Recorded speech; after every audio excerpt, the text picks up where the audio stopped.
Welcome to my YouTube channel Progressive English. Today we are going to learn future perfect continuous tense. और इस tense को पढ़ने से पहले हम लोगों को समझ लेना है कि देखिए अगर आपको टेंस पूरी तरह से याद करने हैं तो टेंस याद करने की सबसे अच्छी बात जो है और सबसे इम्पोर्टेंट जो बात है वो ये है कि सबसे पहले आपको सभी टेंसेस के नाम सीरियल से याद होने चाहिए, जैसे कि present indefinite tense, present continuous tense, present perfect tense, present perfect continuous tense, और इसी तरह से past indefinite, past continuous, past perfect and past perfect continuous tense, और उसी तरह से future indefinite, future continuous, future perfect and future perfect continuous tense. इसी serial में आपको सबसे पहले टेंसेस के नाम याद करने हैं, और नाम याद करने के बाद एक एक करके उनकी पहचान, उनकी हेल्पिंग वर्ब और उनमें कौन सी वर्ब की फॉर्म आती है वो याद करना है। बहुत ही आसानी से आपको टेंस याद हो जाएंगे।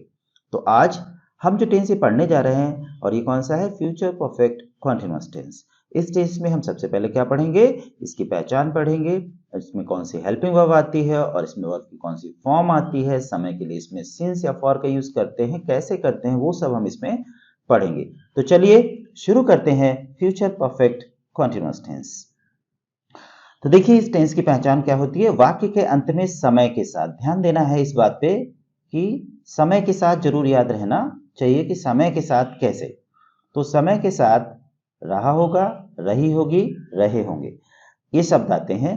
देखिए फ्यूचर परफेक्ट कॉन्टिन्यूअस टेंस की पहचान और फ्यूचर कॉन्टिन्यूअस टेंस की पहचान में डिफरेंस सिर्फ समय का होता है, ठीक है। जैसे वह स्कूल जा रही होगी, तो ये कौन सा टेंस हुआ, फ्यूचर कॉन्टिन्यूअस, और वह 9 बजे से स्कूल जा रही होगी, कौन सा टेंस हुआ, फ्यूचर परफेक्ट कॉन्टिन्यूअस टेंस। तो समय पे ध्यान देना है कि वाक्य के अंत में समय के साथ रहा होगा, रही होगी, रहे होंगे आदि शब्द आते हैं।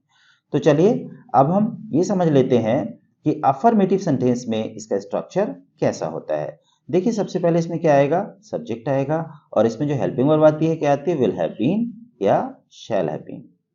देखिए शैल हैव बीन जो है वो आईवी के साथ और विल हैव बीन जो है वो बाकी सभी सब्जेक्ट के साथ आता है।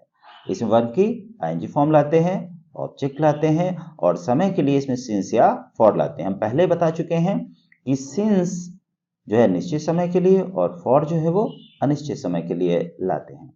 इसके बाद इसमें निगेटिव सेंटेंस में क्या करते हैं, सबसे पहले सब्जेक्ट लाएंगे, हेल्पिंग वर्ब होगा हमारा विल नॉट हैव बीन या शैल नॉट हैव बीन। ध्यान रखना है कि नॉट का जो प्लेस होता है वो हमेशा थर्ड होता है, सब्जेक्ट विल नॉट। तो कहने का मतलब है नॉट का प्लेस नेगेटिव में हमेशा थर्ड होता है और इंटेरोगेटिव में सब्जेक्ट के तुरंत बाद होता है, ये भी ध्यान रखना है। तो इसमें हम विल नॉट हैव बीन या शैल नॉट हैव बीन लाते हैं, वर्ब की वही आईएनजी फॉर्म लाते हैं, ऑब्जेक्ट लाते हैं और सिंस या फॉर लाते हैं, और उसके बाद जो प्लस के बाद डॉट डॉट है इसमें हम समय लाएंगे।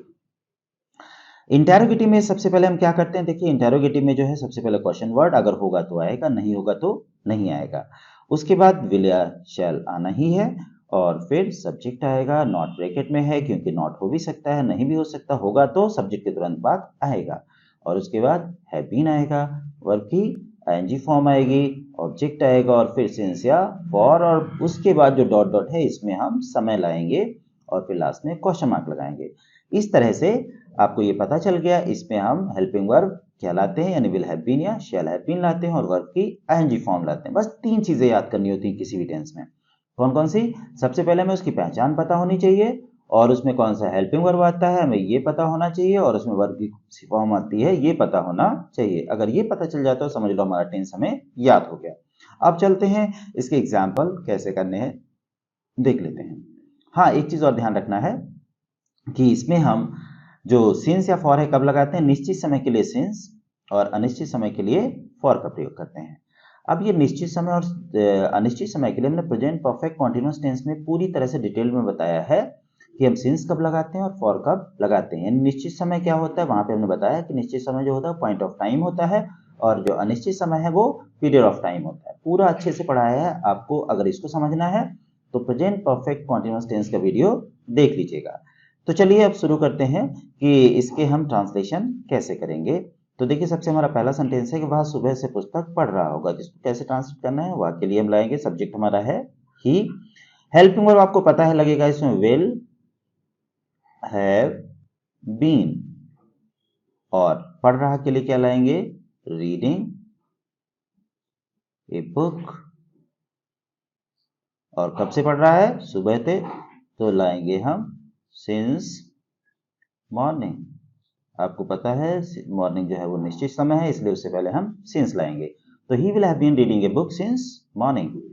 अगला सेंटेंस है हम 9 बजे से क्रिकेट खेल रहे होंगे। तो इसके लिए हम हमारा सब्जेक्ट है, इसके लिए हम लाएंगे वी, यानी वी। अब देखिए इसमें हम है तो वी के साथ हम क्या लाते हैं? Shall have been. We shall have been playing cricket. और कब से खेल रहे हैं? 9 बजे से। तो सिंस 9 o'clock। तो हमने बनाया we shall have been playing cricket since 9 o'clock। अगला सेंटेंस हमारा है वह आधे घंटे से गीत नहीं गा रही होगी। तो वह के लिए हम लाएंगे she will not have been, ING form लाएंगे, यानी सिंगिंग ए सॉन्ग। और कब से? आधे घंटे। आधा घंटा जो है अनिश्चित समय है, इसके लिए हम फॉर हाफ एन आवर। इस तरह से she will not have been singing a song for half an hour. तो हमने इसको ट्रांसलेट कर लिया। कुछ सेंटेंसेस और देख लेते हैं। जैसे बच्चे 2 घंटे से नहीं खेल रहे होंगे। तो बच्चे के लिए हम क्या लाएंगे? हमारा सब्जेक्ट है the children. The children will not have been playing. The children will not have been playing. और कब से? 2 घंटे से। तो फॉर 2 hours, 2 घंटे से। The children will not have been playing since playing for 2 hours। क्या तुम सोमवार से स्कूल जा रहे होगे? तो क्या के लिए हम क्या लाएंगे? विल। यू है हमारा सब्जेक्ट, तो हम लाएंगे विल, यानी will you have been going to school. और कब से? सोमवार से। तो सिंस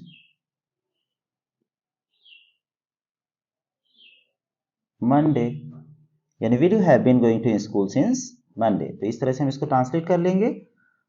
और हमारा नेक्स्ट सेंटेंस है राम 2 साल से कहाँ रह रहा होगा। तो सबसे पहले हमें कहाँ की इंग्लिश लानी है, यानी वेयर विल।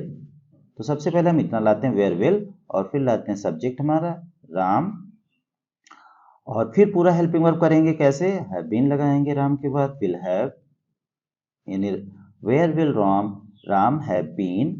और रह रहा के लिए लिविंग लाएंगे, लिविंग। और कब से रह रहा? 2 साल से। तो फॉर 2 ईयर। 2 साल जो है वो अनिश्चित समय है। तो इस तरह से हमने बनाया where will Ram have been living for 2 years। Next sentence है हमारा सोनिया 4 बजे से क्या कर रही होगी। और देखिए क्या के लिए है, जो बीच में क्या आता है तो हम उसके लिए क्या लाते हैं? व्हाट, यानी व्हाट। और तुरंत लाएंगे विल, और फिर लाएंगे सोनिया, यानी what will Sonia have been. और कर रही के लिए डूइंग, यानी what will Sonia have been doing. और कब से? सिंस 4 o'clock, 4 बजे से है। तो सिंस 4 o'clock, यानी what will Sonia have been doing since 4 o'clock। Sonia 4 बजे से क्या कर रही होगी। इस तरह से हमने इस टेंस के, यानी फ्यूचर परफेक्ट कॉन्टिन्यूअस टेंस के सभी एग्जांपल्स को भी ट्रांसलेट कर लिया है। उम्मीद है आपको ये ट्रांसलेशन समझ में आया होगा। इसमें कौन सी हेल्पिंग वर्ब आती है, वर्ब की कौन सी फॉर्म आती है, ये भी समझ में आया होगा। और अगर आप थोड़ा सा ध्यान देंगे तो ये टेंस आपको याद हो जाएगा। हमने बताया आपको कि इस टेंस को कैसे याद करना है। टेंस से सभी याद करने के लिए उनके सीरियल से सबसे पहले उनके नाम याद कर लीजिए, और उसके बाद उनके हेल्पिंग वर्ब्स और उनकी वर्ब की फॉर्म से याद कर लीजिए। आपको सभी टेंस याद हो जाएंगे। उम्मीद करते हैं आपको वीडियो अच्छा लगा होगा। Keep watching, keep learning, see you in the next video. Thank you.